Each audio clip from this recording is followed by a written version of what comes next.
Isang pindot ng switch. Nagdilim lahat. Para sa Rusya. Hindi nagtagal ang tropa ni Putin. Nagkaroon ng ganap na kaguluhan ng mag-away-away ang hukbo ng Rusya. At lahat ng ito ay dahil sa eksaktong galaw ng United States. Tinanggal nito ang tanging bagay na bumubuhay sa imahe ni Putin. Ngayon, tila naka-life support ang Rusya at litong-lito na ang mga sundalo nito kung saan pupunta o paano mabubuhay. Wala na ang Starlink. Nagkakagulo ang militar ng Rusya sa timog at silangang Ukraine at nababahala na ang mga commander. Naputol na ang koneksyon ng kanilang mga unit na umaasa sa komunikasyon para samantalahin ang butas sa depensa ng Ukraine. Ang United States dahil kay Elon Musk, ang desisyon ng SPACEX na i-disable ang Starlink terminals sa 1,000 kilometrong bahagi ng frontline ay puminsala sa kakayahan ng Rusya sa komunikasyon gamit ang Starlink. Hindi sila makapag-usap at maorganisa ang first-person view drone na pag-atake. Bukod pa rito, hindi na matukoy ng mga puwersa ng Rusya kung sino ang kaibigan o kalaban. Wala nang utos. Habang nagkakagulo ang mga commander kung paano ipapaabot sa sundalo ang gagawin. Ang hindi paggawa nito ay nagdudulot ng friendly fire sa Rusya sa mahahalagang bahagi ng frontline. Ang Atesh, na isang partisanong grupo na kumikilos para sa Ukraine, ay nagbunyag ng mga nangyayari ngayon sa mga sundalo ng Rusya sa Zaporizhia. Sabi ni Atesh, epektibong naparalisa ang pamunuan ng tropa sa ika-1,100 at 52 rehimento ng Rusya. Ganoon din sa Kupiansk, kung saan nagkaroon ng malaking pagkalugi ang Rusya matapos nilang sabihing nasakop na nila ang lungsod. Ayon sa Euromaidan, kontrolado na ng Ukraine ang 70% ng Kupiansk. Dahil inagaw ng United States si Stalin mula sa Rusya, malapit nang mapalaya ang natitirang bahagi ng lungsod. At ang tanging magagawa ng mga puwersa ng Rusya ay magpaputok. Nang walang direksyon, minsan ay sila-sila na ang tinatamaan. Dahil hindi na sila makapag-usap ng maayos dahil sa kawalan ng matatag na komunikasyon sa harapan. Kaya nagsisimula ang kaguluhan. Sabi ni Atesh, ang kawalan ng koordinasyon ay nagdudulot ng malaking pagkalugi. Hindi lang dahil sa kalaban. Hindi ordinaryong pahayag ito mula kay Atesh. Sa Zaporizhia, nagbarilan ang mga sundalong Ruso nang mawalan ng ilaw. Sabi ng Kiev Post, ang pagkawalan ng komunikasyon dahil sa desisyon ng United States na patayin ang Stalin ay humantong sa friendly fire sa Zaporizhia. Hindi alam ng mga sundalong Ruso ang lokasyon ng isa't isa na nagdadala ng panganib sa Russia. Nitong tag-init, nagbago ang estratehiya ng Russia sa maliliit na unit sa buong linya ng labanan. Imbes na magpadala ng maraming infantry na may armor bilang suporta, nagsimula na lang magpadala ang Russia. Tinawag ni Viktor Trihubov, tagapagsalita ng Kortitsia Operational Strategic Troop Group, na tuloy-tuloy na agos ng karne na hindi tumitigil. Sa madaling salita, hinati ang malalaking unit sa mas maliliit na grupo na binubuo lamang ng 2 hanggang 5 sundalo na nagsimulang maghanap ng maliliit na butas sa depensa ng Ukraine. Nagkagulo sa Russia at Zaporizhia. Pagbagsak ni Stalin, isang unit ng sundalong Ruso ang nagpaputok sa kapwa nila. Dahilan ng pagkasira ng buong assault group ng mga mananakop. 12 ang nasawi matapos humupa ang putukan at alikabok. Mga Ruso ang namatay, hindi dahil sa mga drone ng Ukraine, kundi dahil sa sariling gawa ng Russia. Ayon kay Atesh, bumaliktad laban sa Russia ang pagdepende nila sa teknolohiyang sibilyan. Dagdag pa niya, kapag nawala ang komunikasyon, bumabagsak ang pamumuno at nagsisirang loob ang mga tropa. Sa Russia, ang mga unit sa frontline na umaasa sa Starlink ay hindi na makapagpadala ng ligtas na datos at hindi na makapag-koordina ng pag-atake ang mga commander. Sa pagsubok nila, napipilitan silang gumamit ng bukas na channel na madaling ma-intercept ng mga Ukrainian. Kaya mas dumarami ang problema. Kung hindi sundalong Ruso ang nagpapaputok sa isa't isa, inaambush naman ng Ukrainian ang mga unit ng Russia na sumusugod gamit ang mga channel na naririnig ng Ukraine. Sakuna ito para sa Russia. Ayon kay Serhiy Best-Krushnov, eksperto sa electronic warfare ng Ukraine sa Telegram. Wala nang problema ang kalaban sa front, may sakuna na sila. Bumagsak na ang pamumuno sa tropa at natigil ang mga opensiba sa maraming lugar. Tama siya. Kapag hindi nagpapaputukan ang mga sundalong Ruso, pinipilit silang manatili sa pwesto kaysa mag-opensiba. Kaya nababawasan ang presyon sa frontline. Ayon sa Euromaidan Press, noong Pebrero 6 sinabi ng mga source mula sa General Staff ng Ukraine tungkol sa Rusya ang pagkawala ng access sa Gray Starlink terminals na gamit nila sa komunikasyon ay malaki ang naging epekto sa opensiba ng Rusya. Pagsapit ng 4:00 ng hapon noong 5 ng Pebrero, naitala ng pangkalahatang staff ng Ukraine ang 56 na opensiba sa buong linya ng labanan. Kahit na mukhang malaki ang bilang na iyon, mas mababa ito ng malaki kumpara sa karaniwan sa ibang mga araw. Ang Rusya ay naglulunsad ng 1.5 hanggang 2 beses na mas maraming opensiba kaysa sa bilang na iyon. Dahil hindi gumagana ang Starlinks, napasok sa Catch-22 ang mga puwersa ni Putin. 2 lang ang opsyon nila. Sumugod ng bulag tulad ng nangyari sa Zaporizhia, kung saan nagpatayan ang mga sundalo ng Rusya, o itigil ang opensiba at bawasan ang presyon sa Ukraine. Walang panalo ang Rusya rito, lalo pang lumalala para kay Putin. Sabi ni Paul Warburg, ang mga nakikita natin sa labanan ay maaring maliit lang sa unang tingin. Nagpapatayan ang mga sundalo ng Rusya, pero tuloy pa rin ang pag-atake.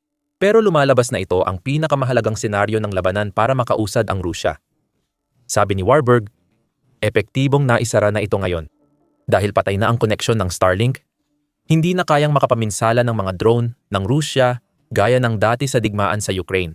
Samahan kami hanggang dulo ng video at ipapaliwanag namin kung bakit. Balikan natin ang Starlink at desisyon ng United States. Tulad ng ipinaliwanag ng Forbes, sa ulat nito tungkol sa nangyayari sa Russia ngayon, parehong malawakang ginagamit ng Ukraine at Russia ang komersyal na serbisyo ng Starlink na ibinibigay ni Elon Musk at SpaceX. Nagbibigay ang serbisyong iyon ng secure at malayuang komunikasyon na mahirap i-jam, kaya naging mahalaga sa magkabilang panig. Noong Pebrero 5 pinatigil ni Musk ang serbisyo. Ayon kay Mikhailo Fedorov, Defense Minister ng Ukraine, sinabi niya noong Pebrero 5 na sina Musk at ang United States ay nagdagdag ng commercial Starlink terminal ng Ukraine sa whitelist para matiyak na aktibo at secure ang mga ito. Ang mga terminal na ginagamit ng Russia ay blacklisted kaya offline, maliban kung ibalik ng United States. Samantala, gumagana ng normal ang mga autorisadong Starlink terminal. Patuloy kaming nagbeberipika at nakikipagtulungan sa SpaceX para mapabilis ang pagre-rehistro ng terminal. Ayon kay Fedorov sa X, dagdag niya, ito ang unang real-time na kaso sa buong mundo. Ang Russia ay nahuli na. Hindi opisyal na rehistrado ang ginagamit nilang Starlink terminal, kaya naka-blacklist ang mga ito. At kapag natukoy ng United States na may ginagamit na hindi opisyal na terminal, pinapatay ito ng SpaceX. Napilitan ang command ng Russia na manahimik dahil sa matinding epekto. Ayon sa Forbes, bukod sa naunang friendly fire incidents, may ilang unit ng Russia na nawalan ng 70% ng internet communications. At kasalanan din ito ng Russia. Controversial na halos walang ginawa ang United States at si Musk para pigilan ang paggamit ng Russia ng Starlink sa digmaan sa Ukraine.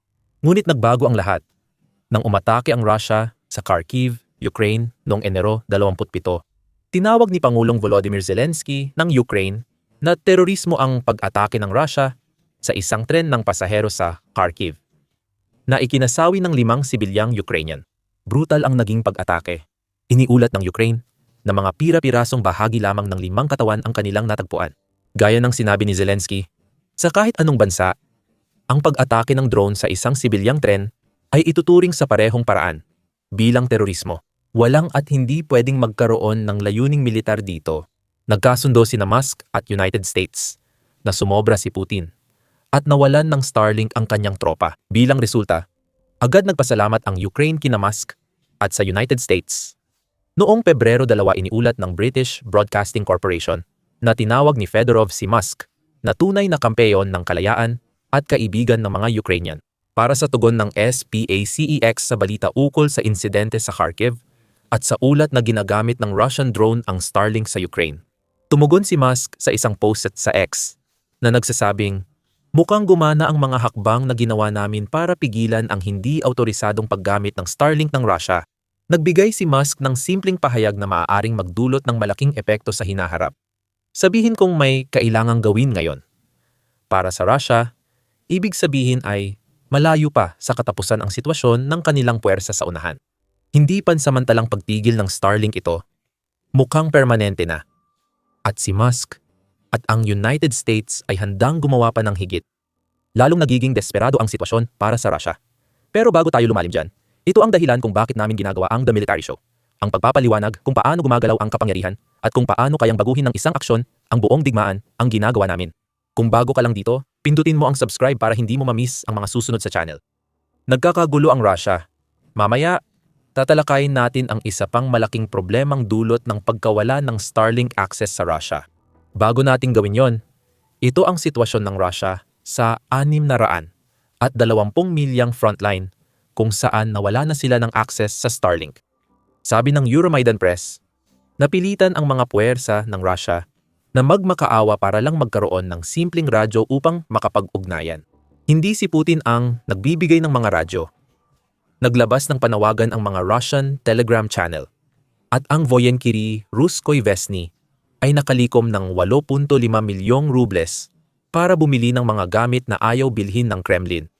Ayon sa channel, ang pagkawala ng Starlink ang dahilan kaya naging mahirap pamahalaan ang mga tropa sa halos lahat ng front dahil sa pag-block ng mga terminal. Sumusulat ang mga sundalo sa amin at humihingi ng tulong para sa kagamitan at mga istasyon, radyo. Nag-post si Voyenkary Ruskovyesny para sa pangangalap ng pondo. Nasa kamay na ang mga sombrero, ngunit hindi pinupunan ng Kremlin. Inaasahan nito na magmamartsa pa rin ang mga sundalo patungo sa kamatayan at magpapatayan para sa maliit na tsansang makuha ang teritoryo sa Ukraine. Sabi ng ibang pro-Kremlin military blogger, tinamaan ng United States ang Achilles heel ng Russia. Hindi na kailangang sabihin na napakahalaga ng komunikasyon sa unahan ng anumang digmaan. Kapag biglang nawala ang sistemang pangkomunikasyon ng militar, agad nagkakagulo ang lahat. Iyan ang nangyayari ngayon sa unahan. Ayon sa Kiev Post, napilitang gumamit ng reserbang channel ang mga Rusong commander. Ngunit hindi ito gumana. Ang electronic warfare systems ng Russia ay nakakaistorbo sa mga simpleng radyo ng sarili nilang sundalo. Ibig sabihin, nasayang lang ang libo-libong dolyar na nalikom para bumili ng mas maraming radyo. Sa ibang pagkakataon, ayon sa parehong ulat, napilitan ang mga komander ng Rusya na gumamit ng mga papel na mapa para ipaliwanag kung ano ang gusto nilang gawin ng kanilang mga sundalo. Minsan, nilalagay ng mga commander ang utos sa memory stick at pinapadala ito sa pamamagitan ng courier. Dati, ilang segundo lang ang utos bago maipadala, ngayon inaabot na ng oras o araw. Ang Russia ay nakikipaglaban sa isang digmaan ng ika-21 siglo nang walang access sa nag-iisang kasangkapan na naging posible ang pakikidigma. Panahon na para talakayin ang isa pang malaking problema ng pagkawala ng Starlink sa Russia. Sabi ni Warburg, ang mga sundalong Ruso na nagkakapatayan dahil sa kakulangan sa komunikasyon ay umpisa pa lang ng mga problema ni Putin. Mahalaga rin ang Starlink sa kampanya ng drone ng Russia, hindi lang para sa first-person view drone na gamit nila sa frontline, ayon kay Warburg. Pero dahil sa pagtanggal ng Starlink, apektado ang mga partikular na uri ng drone at mga partikular na uri ng pag-atake. Ginagamit ng Russia ang Starlink sa kanilang mga drone para sa iba't ibang layunin, ayon kay Medusa. Hindi dapat nagkaroon ng Starlink access ang Russia simula pa lang. Nagamit nila ang internet platform ni Musk dahil palihim nilang naipasok ang Starlink terminal sa mga sundalo mula Central Asia at Persian Gulf mula 2023. Ikinabit ang mga terminal na iyon sa mga drone na ginagamit ng mga puwersa ng Russia para mag-stream ng direktang footage mula sa labanan papunta sa mga command post sa likuran, na kadalasan ay ginagawa sa pamamagitan ng Discord. Sabi ni Medusa, dahil sa mga live stream, nakita ng mga commander ng Russia ang nangyayari sa unahan at natukoy nila ang mga butas sa depensa ng Ukraine. Naalala mo ba yung napag-usapan natin tungkol sa paggamit ng Russia ng mas maliit na unit ng sundalo? Ang mga butas na natutukoy ng Russian drones at ipinapasa sa command gamit ang Starlink ay siya ring sinusubukang samantalahin ng maliliit na unit. At ang ginagawa nito, ayon kay Warburg ng United States, ang pagputol ng access ng Russia sa Starlink ay nagsasara ng isa sa kakaunting mga butas na maaaring samantalahin ng Russia sa tamang pagkakataon upang magkaroon ng tagumpay laban sa Ukraine. Sabi ni Warburg, taktika ng Russia ngayon sa digmaan sa Ukraine ay ipadala lahat ng puwersa para makabutas sa depensa ng Ukraine. Dito papasok ang live streaming na nabanggit ni Medusa. Mahalaga ang mga kuhang iyon para makabutas at ipaalam sa mga commander ng Russia ang lokasyon ng depensa ng Ukraine. Makatutulong din ito sa pagpili ng ligtas na daanan para sa maliliit na unit ng ground forces ng Russia papunta sa mga fortifikasyon ng Ukraine. Kapag nawala ang Starlink, mawawala rin ang kakayahang iyon. Ang matitira na lang sa Russia ay mga reconnaissance drone na hindi kayang magpadala ng impormasyong kailangan ng command ng Russia. Hindi practical, pero kaya pa rin ng Russia gumamit ng mga tore at relay para magpadala ng drone footage sa command. Ngunit madali rin itong maapektuhan ng electronic warfare techniques. Nabanggit namin kanina na hindi magiging ideal ang mga radyo para gamitin ng mga sundalo ng Russia sa komunikasyon. Dahil mismong Russia ang nagpapadala ng jamming signals na nagpapahirap gamitin ang mga radyo. Ganun din para sa mga drone. Kung hindi electronic warfare ng Ukraine ang humaharang sa signal, mismo Russia ang nagkakaproblema sa sarili nilang plataporma. Parang ibang anyo ng friendly fire. May option ang Russia na gumamit ng fiber optic drones na hindi apektado ng electronic warfare. Mahal ang ganitong drone dahil gumagamit ng fiber optic na kable na hindi rin perpekto. Nililimitahan nila ang drone at pwedeng putulin kapag nahuli. Dagdag pa ni Warburg, ang pagparada at pag-scale ng paggamit ng ganitong mga klase ng drone ay mga problema rin na hindi kayang lampasan ng Russia. Nalampasan ng mga drone na gamit ang Starlink ang mga problema sa electronic warfare at fiber optic ng Russia. Kaya wala na sila ngayon sa labanan. Ipinapakita nitong hindi na kayang samantalahin ng Russia ang mga dating puwang. May mga pagkakataong nagawa talagang lumikha ng mga puwang ng Russia, paliwanag ni Warburg, at lumalabas na ito lang ang uri ng sitwasyon o kahit papaano ang pinakakaraniwang uri ng sitwasyon kung saan talagang makakagalaw ng kaunti ang Russia. Dito, nalalampasan ng Russia ang traditional na electronic warfare defense ng Ukraine. Kaya lumalabas ang problema. Nang mawala ang Starlink, nahirapan ang mga commander ng Russia makita ang mga puwang. Kaya lalong napalakas ang depensa ng electronic warfare ng Ukraine. Dahil kailangan ng mga Tor at relay para maipadala ang footage, napipilitan ang drone operator ng Russia na gumamit ng kable o sumugal na majam ang drone.